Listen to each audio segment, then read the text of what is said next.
So the next piece of the puzzle is our sign in or login step. And what we're going to do is something very similar to our sign in or sign up. We're going to have a sign in route, and we will have our get for the form and the post for the form submission. And instead of going to the registrations controller, we're going to go to the sessions controller, new and create.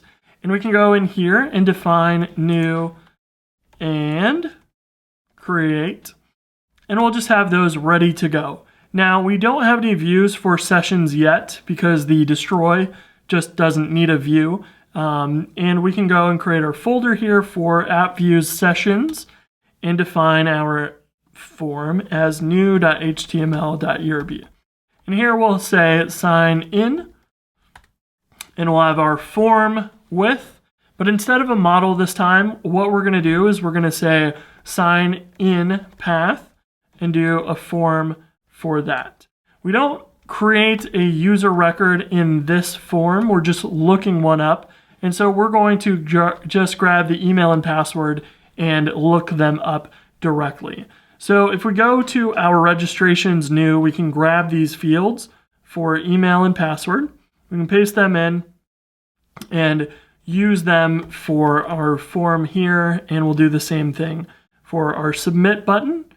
And paste that in, and we'll say sign in.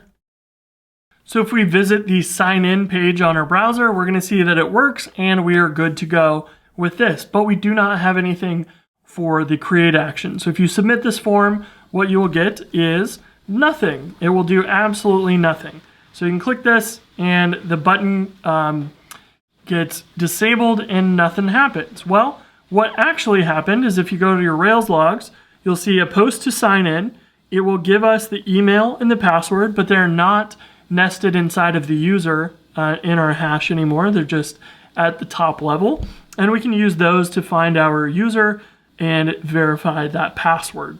So right now, Rails will do absolutely nothing because our sessions controller says, don't do anything, and we have no template, so it doesn't know what to do. So it does absolutely nothing. So now we can go through and find our user. So we'll say user find by email address, and our params email is what we want to look up. And we can see that is listed here under params email. So that will give us this string as the return of this, which will effectively be looking up Chris at gorails.com, but we can make it dynamic so it's whatever you submitted to us. And then we'll find our user. And if we find the user, so we want to check and see if the user is present, because what if we put in an email that doesn't exist in our database? We want to make sure that we do this safely. So we can check if the user is present and then say, does the user authenticate with params password successfully? This authenticate method comes from our user models has secure password. So if you remember, we have has secure password in our user model. This is a Rails feature that gives us those two virtual attributes, some validations, and it also gives us that authenticate method to check and make sure that the password is valid. So if all of that was successful, if we look up the user and they have a valid password, we can simply say session user ID equals user.id, just like we did before, and redirect them to the root path with a notice of logged in successfully. And if they did not have a successful email or password, what we can do is say flash alert invalid email or password.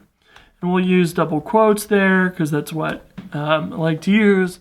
And we will render the new action. So this will render sessions new.html.erb if it was an invalid email or password.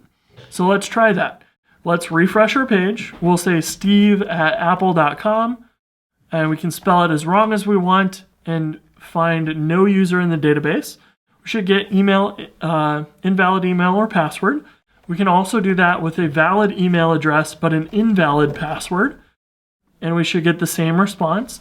Both of those are important because we don't want to tell people that that account does exist. You just had the wrong password, because that can encourage people or tell people that someone's registered for your service. So it's a breach of security to do that. But now if we do a valid email and password, we'll be signed in and taken to the home page.